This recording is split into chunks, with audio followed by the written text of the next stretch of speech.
মা এক শাড়ি যে আর কতবার পরবো। মা ও বাপ, তুই আইসিস? আয় বাবা, বয়। হ্যাঁ, আমার একটু পানি দাও, আমি পানি খাবো। ঠিক আছে, তুই বয়, আমি দিচ্ছি। তুই কোন জায়গায় ছিলিস কি সারাটা দিন? আজকে আমাদের ফুটবল খেলা ছিল, ওই জায়গায় ছিলাম। আচ্ছা তুই তাহলে বয়, আমি রান্নাঘরে আচ্ছা যাচ্ছি। ঠিক আছে, যাও তাহলে। কি ব্যাপার, আমি কি দেখলাম? আমার মার ভালো একটা শাড়ি নেই পরার মতো। আমার মার জন্য যদি আমি একটা শাড়ি কিনে দিতে না পারি, তাহলে আমি কিরাম ছেলে। দেখি পকেটে কয় টাকা আছে। টাকা যা আছে যা এই কয় টাকায় রেখে দিয়ে বালিশের নিচে রাখলে মা খুঁজে পাবে না পরে। ঘর দুয়ারের কি অবস্থা, সারাদিন শুধু ঘুরি ঘেরি বেড়াবে, একটু পরিষ্কারও করে না। এই একটা বালিশ আর একটা ওই কোণে দেহ ফেলাই থুইস।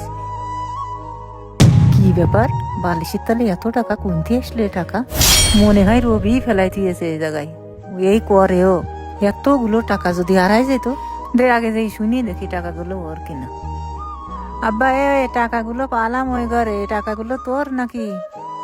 কার টাকা তো আমি কি করে জানবো কোন জায়গায় ছিল? তোর ঘরে ওই বালিশের নিচে ছিল। বালিশের নিচে ছিল, তাহলে হয়তো তোমার টাকাই হবে। কবে হয়তো রাখি যাও তো মনে নেই। হ্যাঁ, আমার টাকা আমি ওই তোর ঘরে রাখতে যাবো কেন? বালিশের তলে যখন ছিল তাহলে তোমারই টাকা, তা কখন রাখিস তোমার হয়তো মনে নেই। হ্যাঁ, আমি রাখিনি, তুই মনে করি দেখ ভালো করি। না, টাকাগুলো আমার না, তুমি রাখো তোমার কাছে, ওই পরে মনে পড়বে না, হয়তো তুমিই রাখিস। আচ্ছা, টাকাগুলো যদি তোর না হয় তাহলে থাক আমার কাছে। বুঝলি বন্ধু, আজকে বাড়ি যেয়ে দেখি মার একটা পুরনো শাড়ি রয়েছে, তাই নিয়ে মা বসে আছে। মার দেখলাম ওই একটা শাড়ি ছাড়া পরার মতো তেমন আর কোনো ভালো শাড়ি নেই। তা তুই তোর মারে শাড়ি কিনে দিতে পারিস না? হ্যাঁ, কিনে দেবো সেইটা ভেবেই ওই বালিশের নিচে আমি 1000 টাকা রেখে আইছি, যেন মা ওই টাকা দিয়ে শাড়িটা কিনে নেয়। যাক, তাহলে তোর মার এবার নতুন শাড়ি হবে একটা। এক শাড়ি আর কতদিন পরবে। যাক, ভালো কাজ করেছিস তুই। চল তো বাড়ি যেয়ে দেখি শাড়ি কিনেছে কিনা মা। আচ্ছা, সমস্যা নেই। এই দেখ শপিং ব্যাগ, মা মনে হয় শাড়ি কিনেছে। দেখ দিন কি শাড়ি কিনেছ তোর মা। কি শাড়ি কিনেছে দেই। এই কি ব্যাপার, এ তো শাড়ি না। কি রে, এ তো গেঞ্জি। তাই তো, দাঁড়া। মা মা এই গেঞ্জি কার? গেঞ্জি তোর জন্য নিয়ে আইলাম। দেখলি বন্ধু, তোরে বললাম না তোর মা তোর জন্যই গেঞ্জি নিয়ে আইছে। আরে বন্ধু, গেঞ্জি তো আমার রইছে, কিন্তু জানিস আমার মার ওই অনেকদিন ধরে দেখি ওই একটাই শাড়ি, কিন্তু তারপরেও সে কিছু টাকা পেয়ে আমার জন্য গেঞ্জি কিনে নিয়ে আসলো।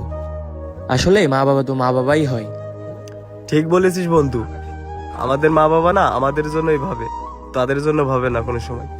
এই ভিডিওটি দ্বারা প্রতিটা মা বাবার তার সন্তানদের প্রতি ভালোবাসা কেমন সেটা প্রকাশ করলাম। ভিডিওটি ভালো লাগলে লাইক কমেন্ট করতে ভুলবেন না। ধন্যবাদ।